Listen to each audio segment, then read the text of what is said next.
आप सुन रहे हैं गौरी पटवर्धन द्वारा लिखित वंदना की आवाज में कहानी वो, मैं और मेरे वो।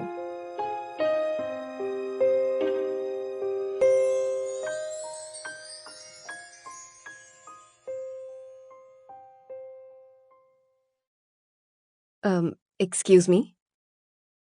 जानवी एक झटके से जाग गई। वो लो पिच वाली मर्दाना आवाज कहीं करीब से ही आ रही थी। कुछ ही देर पहले सोचते सोचते शायद उसकी आंख लग गई थी, लेकिन अब जानवी ने अपनी आंखें खोली और चिढ़कर ऊपर देखा। कई सालों से नींद के लिए तरसी हुई उसकी आंखों के नीचे काले घेरे सजे हुए थे। एक तो बस में अंधेरा था और ऊपर से नींद में लदी हुई आंखें। जानवी कुछ समझ ही नहीं पा रही थी। उसे बस इतना ही समझ में आया कि उसकी सीट के बगल में एक जीन्स पहना हुआ आदमी खड़ा था। जानवी ने अंदाजा लेने के लिए खिड़की से बाहर देखा तो बस अभी भी थाने में ही थी। वो 3 हाथ नाके से नासिक की तरफ जा रही थी। बस की खिड़की से आती हुई रोशनी में जानवी ने अपनी घड़ी देखी तो रात के 12 बज रहे थे। उसकी सीट के बगल में खड़ा हुआ आदमी खामोशी से उसकी इन हरकतों को देख रहा था। जब उसे पूरी तरह तसल्ली हो गई कि जानवी जाग गई है, तो उसने अपना स्टाइलिश बैग सर के ऊपर वाले सामान रखने वाले हिस्से में रख दिया और फिर वो जानवी को देखने लगा। क्या मैं यहां बैठ सकता हूं? यहां? जानवी ने थोड़ी हैरत और थोड़ी चिढ़ के साथ कहा। रात को किसी औरत के बगल में बैठने के लिए किसी मर्द को बस की टिकट मिलती है क्या?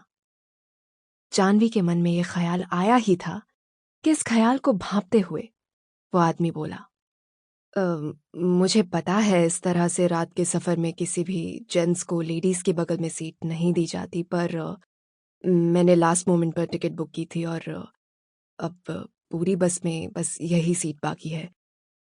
उस शख्स की आवाज में खनखनाहट थी। जानवी ने उसे गौर से देखा। वो कॉलेज में होते हैं ना कुछ लड़के, जो बड़े ही खूबसूरत ढंग से कविताएं और शायरियां पेश करते हैं और फिर अपने इस हुनर पर जरा सा इतराते भी हैं।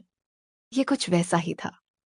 जानवी सोच रही थी कि मुझे खिसक कर इसे बैठने देना चाहिए कि तभी बस ड्राइवर ने अचानक ब्रेक पर जोर से पैर रख दिया।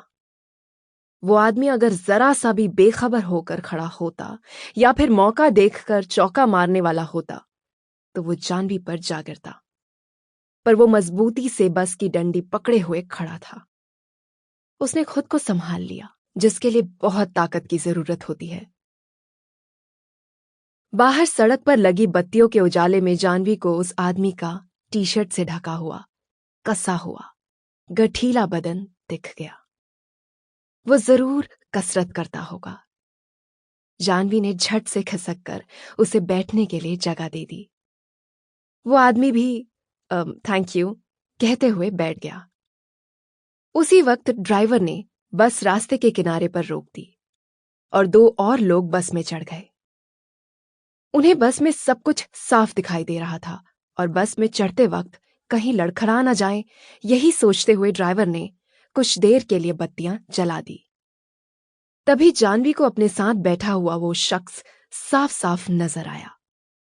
वो अपनी आवाज जितना ही खूबसूरत था। करीब 30 साल, यानी जानवी की ही उम्र का होगा।